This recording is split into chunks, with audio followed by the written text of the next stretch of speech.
என் அன்பு பிள்ளையே, இன்று உன் அப்பன் உனக்கு ஒரு அதிசய முக்கிய செய்தியை சொல்ல வந்திருக்கிறேன். இவர்கள்தான் உன்னுடைய இல்லத்துக்குள் தேவையில்லாத செய்வினைகளை செய்வதற்கு முயற்சிகளை செய்து கொண்டிருக்கிறார்கள். அதற்கு காரணம் என்ன என்பதை, இவர்கள் எதற்காக இதை செய்து கொண்டிருக்கிறார்கள் என்பதை என் பிள்ளைக்கு தெளிவாக சொல்லிவிட வேண்டும் என்றுதான் உன் அப்பன் நான் வந்திருக்கிறேன். என் பிள்ளை, உன்னுடைய வாழ்க்கையின் சில காலமாக நடந்து கொண்டிருக்கிற சில பிரச்சனைகள் என்ன வேண்டுமானாலும் செய்துவிடலாம் என்று நினைத்து விட்டார்கள். எல்லா எல்லைக்குள்ளும் செல்ல துணிந்து விட்டார்கள். அவர்கள் நினைப்பது எல்லாம் உன்னுடைய வாழ்க்கையில் நடத்தி காட்டிவிடலாம் என்று நினைத்து கொண்டிருக்கிறார்கள். அது மட்டுமல்லாமல் அவர்களின் எண்ணங்கள் முழுவதும் உன்னை எப்படி அழிக்க வேண்டும் என்பதில் தான் இருந்து கொண்டிருக்கிறது. எதை பற்றியும் கவலைகளும் அவர்களுக்கு இல்லை. நான் எவ்வளவுதான் எடுத்துரைத்தாலும் அவர்கள் திருந்தி போவதாக இல்லை. அவர்கள் இல்லத்தில் என்ன நடக்கிறது என்பதை பார்ப்பதற்கு அவர்களுக்கு நேரமில்லை. நீ என்ன செய்து கொண்டிருக்கிறாய்? சிரிக்கின்றாயா? அழுகின்றாயா? எதையாவது புதிதாக செய்கின்றாயா? எங்காவது வெளியில் செல்கின்றாயா? யாரை அழைக்கின்றாய்? யார் உன்னோடு நட்பு வைத்திருக்கிறார்கள் என்றெல்லாம், யார் உன்னோடு எதிரியாக நிற்கிறார்கள் என்பதை பற்றி மட்டுமே பார்த்து கொண்டிருக்கிறார்கள். ஏனென்றால் அவர்களுக்கு உண்மை பற்றி தகவல்கள் அதிகமாக தேவைப்படுகிறது. உன்னுடைய வாழ்க்கையை அழிக்க வேண்டும் என்று முழுமையாக நினைத்துவிட்ட பிறகு உன்னை சுற்றி நடக்கின்ற விஷயங்களை, உனக்கு செய்வினைகளை செய்ய வேண்டும் என்று நினைத்த பிறகு எதை வைத்து செய்ய வேண்டும் என்று அவர்கள் யோசித்து கொண்டிருக்கிறார்கள். உன்னுடைய இல்லத்திற்கு வந்தால் அங்கு ஏதேனும் பொருள் கிடைக்குமா, அதை வைத்து செய்வினை செய்துவிடலாமா என்று யோசித்து கொண்டிருக்கிறார்கள். என் தங்கமே, இதை பற்றி உனக்கு சொல்வதற்கு முன்பாக ஒரு விஷயத்தை நான் முன்கூட்டியே சொல்லிவிடுகிறேன். என் தங்கமே, செய்வினைகளை செய்ய நினைப்பவர்களுக்கு அது மீண்டும் செல்லும் என்பதை நீ மறந்து விடாதே. ஒருவன் நல்ல எண்ணத்தோடு ஒரு விஷயத்தை செய்தால் அது அவன் வாழ்க்கையில் நடக்காது. அதே கெட்ட எண்ணத்தோடு ஒரு விஷயத்தை செய்யும் பொழுது அது அவன் வாழ்க்கையில் எப்படி ஏதும் நடந்தே விடும். அது மட்டுமல்லாமல் இந்த அப்பன் என்ன ஆனாலும் உனக்கு துணையாக நிற்கும் பொழுது அவன் வாழ்க்கையில் நடக்க நான் விட்டுவிடுவேனா? என்ன அவர்கள் செய்ய நினைத்ததை எல்லாம் நான் கூட இருந்து இல்லத்தில் செய்து விட முடியுமா? என்ன ஆனாலும் அவர்களால் ஆன முயற்சிகளை அவர் செய்து கொண்டுதான் இருக்கிறார்கள். உன் இல்லத்துக்குள் அடிக்கடி வந்து நீ பிரச்சனைகள் இருந்தாலும் அவர்கள் உன்னோடு வரும்பொழுது என்ன சொல்ல முடியும் என்று எதுவும் சொல்லாமல் நீ அவர்களிடம் சரியான முகம் கொடுத்து பேசாமல் விலகி சென்று கொண்டிருக்கிறாய். உன்னுடைய இல்லத்தில் இருக்கின்ற ஒரு உறவு உன்னோடு இவர்களை எல்லாம் உள்ளே அழைக்க வேண்டாம் என்று அடிக்கடி உனக்கு எச்சரித்து கொண்டே சண்டையிட்டு கொண்டிருக்கிறார்கள். அந்த எச்சரிக்கையானது இந்த அப்பன்தான் முழுவதாக அவர்களின் வாயிலிருந்து வருகின்றது என்பதை நீ இன்னும் புரிந்து கொள்ளவில்லையா? ஒன்று, உனக்கு ஒரு விஷயத்தை தெரிந்தாலும் எப்படி வீட்டுக்குள் வருகின்ற ஒருவரை வெளியில் போ என்று சொல்ல முடியும் என்று என் பிள்ளை நீ நினைக்கின்றாய். நீ நினைப்பது தவறில்லை தான். ஆனால் இவர்களால் உனக்கு கெடுதல் நடக்கப் போகிறது என்று தெரிந்துவிட்ட பிறகு அதற்கு செய்யக்கூடாது என்பது அல்லவா அது மேலும் உன் வாழ்க்கை பிரச்சனைகளை ஏற்படுத்தி கொடுத்துவிடும் என் பிள்ளையே. அதனால் எந்த ஒரு சூழ்நிலையிலும் உனக்கு செய்வினைகளை செய்ய நினைப்பவர்களால் இருக்கட்டும். எந்த ஓரையிலும் உனக்கு செய்வினைகளை மட்டுமே செய்ய நினைக்கின்றார்கள் என்று அப்பன் சொன்னவுடன் நீ பயப்படாதே. தேவையை கிடைக்காது. ஆனால் இவர்களிலிருந்து எல்லாம் நீ சற்று கவனமாக இருக்க வேண்டும். மிகவும் அவசியமான விஷயமாக மாறிவிட்டது அல்லவா? யார் வேண்டுமானாலும் என்ன வேண்டுமானாலும் யாருக்கு வேண்டுமானாலும் எதை வேண்டுமானாலும் செய்துவிட்டு போகட்டும் என்பதை முதலில் நீ புரிந்து கொள்ள வேண்டும். அதனால் அவர்கள் செய்ய நினைப்பதை செய்துவிட்டு போகட்டும். இருக்கையில் நடக்கப் போவது இல்லை என்பதை நீ தெளிவாக மனதுக்குள் பதிய வைத்துக்கொள். என்ன செய்கின்ற அளவிற்கு துணிச்சல் யாருக்கும் அப்பனுக்கு இருக்கின்றது. என் பிள்ளை நிலவா, என் தங்கமே, அப்பன் சொல்கிறேன். நான் சொன்னவுடன் நீ புரிந்து கொள்வாய். கேட்கும்போது கேட்காது போல நடந்து கொண்டிருக்கிறார்கள். வீட்டுக்குள் வந்து அங்கு என்ன இருக்கிறது, அங்கு என்ன நடக்கிறது, இங்கு என்ன இருக்கிறது என்று எப்பொழுதும் என் தங்கம் அவர்களை நோட்டமிட்டு கொண்டே இருக்கிறார்கள். அவர்களால் அதிகம் சாதிக்க முடியாவிட்டாலும் இது போன்ற செய்ய வேண்டும் என்று நினைத்து ஒரு கெட்ட எண்ணத்தோடு உன் இல்லத்துக்குள் நுழைவதற்கு தவறான விஷயம் அல்லவா? அதற்கு நாம் ஒருபோதும் அனுமதிக்க கூடாது அல்லவா?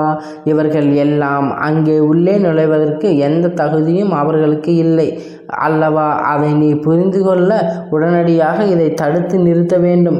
என் தங்கமே, அந்த 2 பேரின் பெயர்களுடனும் முதல் எழுத்து இதில் முக்கியமான ஒருவரை தூண்டிவிடுபவரின் பெயர் கற்றது.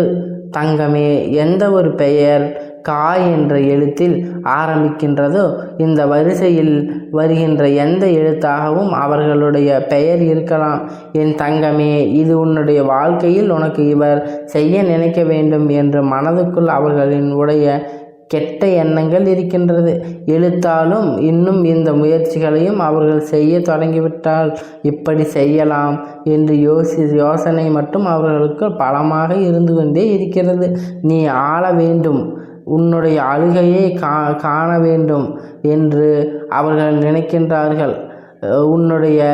உன்னை கண்டால் அவர்கள் நீ செய்ய வேண்டும் என்று அவர்கள் நினைக்கின்றார்கள். என் தங்கமே, உன்னோடு முக்கியமான விஷயத்தை உன்னிடத்தில் சொல்லிவிடுகின்றேன். என்ன தெரியுமா? இவர்கள் எல்லாம் வெறும் வாய் பேச்சிற்கு மட்டும்தான் ஆவார்கள் என்பதை தான் நான் உன்னிடம் சொல்ல நினைக்கிறேன். என் தங்கமே, இவர்கள் எல்லாம் அதை பற்றி செய்து விடுவேன், இதை செய்து விடுவேன் என்று சொல்கிறார்களே தவிர ஒருபோதும் அதை செய்வதற்கு அவர்களின் பணம் கிடையாது. அதை செய்கின்ற அளவிற்கு அவர்களுக்கு தைரியமும் கிடையாது. மனதிற்குள் ஒருவரை அழிக்க வேண்டும் என்ற எண்ணம் மட்டும் மேலோங்கி நின்று கொண்டிருக்கிறது. என் தங்கமே, இவர்கள் அப்படி வேறு யாரோடும் தேடி சென்று உனக்கு செய்வனையை செய்ய வேண்டும் என்று நினைக்க கண்டால் கூட அங்கே இந்த அப்பன், அவன் தந்தையானவன் அனைத்தையும் முறியடித்து தந்து கொடுப்பார் என்பதை நீ மறந்துவிடாதே. என் தங்கமே, இன்று நான் உனக்கு இந்த விஷயத்தை சொல்ல வந்ததற்கு காரணம் இதே போன்ற மனிதர்கள் உன்னை சுற்றி நிறைய இருக்கின்றார்கள். இவர்களை உன்னை பற்றி ரகசியங்களை வெளிக்கொண்டு உன் இல்லத்தில் என்ன நடக்கிறது என்பதை வெளியில் சொல்வதை மட்டுமே ஒரு குறிக்கோளாக வைத்து கொண்டிருக்கிறார்கள் என்பதை நீ புரிந்து கொள்ள வேண்டும். இவர்களுக்கெல்லாம் ஒருபொழுதும் உன்னுடைய இல்லத்துக்குள் நீ இடம் அளிக்கவே கூடாது. அப்பன் சொல்கிறேன். ஏனென்றால் யாரையும் உன் இல்லத்துக்குள் அனுமதிக்காதே. உன்னுடைய உண்மையான இல்லாத எந்த ஒரு உறவுகளும் உனக்கு அவசியமில்லை என்பதை நீ புரிந்து கொள்ள வேண்டும். அப்பன் சொல்வது உனக்கு நிச்சயமாக புரியும் என்று நான் நினைக்கிறேன். கொடுத்தல் செய்வது உனக்கு இருந்தால் பரவாயில்லை. உன்னுடைய குடும்பத்திற்கு முழுவதும் பிரச்சனையாக மாறும் பொழுது, அது உன்னுடைய குடும்பத்திற்கு முழுவதும் பிரச்சனையாக மாறும் பொழுது உன்னுடைய முட்டாள்தனம்தான் நடக்கிறது என்பதை நீ புரிந்து கொள்ள வேண்டும். உன்னுடைய குடும்பத்தையே நீ பிரச்சனையில் இழுத்துவிட்டு போகிறாயா? இவர்கள் உறவு வேண்டும் என்று நினைத்து நீ அவர்களோடு பேசிக்கொண்டு அவர்கள் செய்கின்ற அந்த தீய செயலை அவர்களோடு உனக்கே தெரியாமல் உனக்கு செய்து கொண்டிருக்கிறாய் என்பதை நீ புரிந்து கொள்ளாமல் இருப்பாயா என்பதை நீ முதலில் புரிந்து கொள்ள வேண்டும்.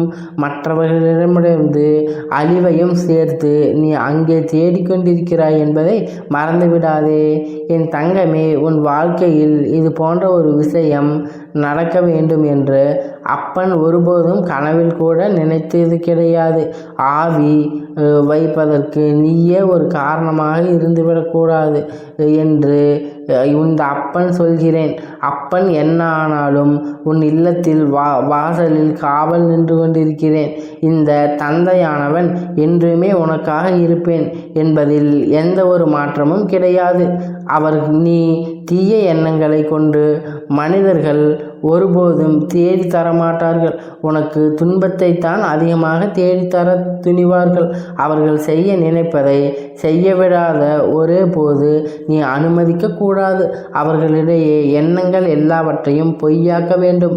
அவர்களை நீ எந்த அளவிற்கும் ஒதுக்குகின்றாயோ அந்த அளவிற்கு இனிமேல் உன் இல்லத்துக்குள் வரவிடாமல் தடுக்கின்றாயோ எல்லாம் இதுவரை நடக்க இருந்த நல்ல நிகழ்வு சிலவற்றை தடுத்து நிறுத்தியதும் இவர்கள்தான். உன்னுடைய குடும்பத்தில் நடக்க இருந்த ஒரு சுப மங்கள நிகழ்ச்சியை தடுத்து நிறுத்தியதும் இவர்கள்தான் என்பதை நீ புரிந்து கொள்ள முயற்சி செய்துதான் சொல்வதை உன்னால் நம்ப முடிகின்றதா?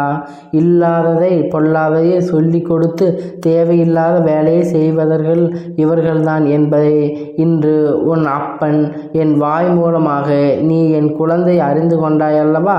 இனிமேல் நீ கவனமாக இருக்க வேண்டும். நீ எந்த வேலைகளையும் செய்தாலும் அதில் உன்னுடைய கவனம் முழுமையாக இருக்க வேண்டும். யாரையும் நம்ப வேண்டாம், யாரை நம்பக்கூடாது என்பதில் எப்பொழுதும் நீ தெளிவாக இருக்க வேண்டும். இந்த தந்தையானவனுடைய ஆசீர்வாதங்கள் உனக்கு எப்பொழுதும் முழுமையாக இருக்கும். இந்த தந்தையின் ஆசீர்வாதங்கள் பெற்ற பிள்ளையாக நீ இருக்கும் பொழுது உனக்குள் எந்த பயன்களும் தயக்கங்களும் இருக்கக்கூடாது. உன்னுடைய வாழ்க்கையில் எப்பொழுதும் உனக்கு சந்தோஷம் மற்றும் நிரந்தரமாக நல்ல எண்ணங்களோடு இருக்க வேண்டும். நல்லதையே நினைத்தால் உன் வாழ்க்கையில் எல்லாம் உனக்கு நல்லதை மட்டுமே நான் செய்து கொடுத்தேன் என்பதை நீ மறந்துவிடாதே. ஓம் ஸ்ரீ சரவண பவா. ஓம் ஸ்ரீ சரவண பவா. ஓம் ஸ்ரீ சரவண பவா.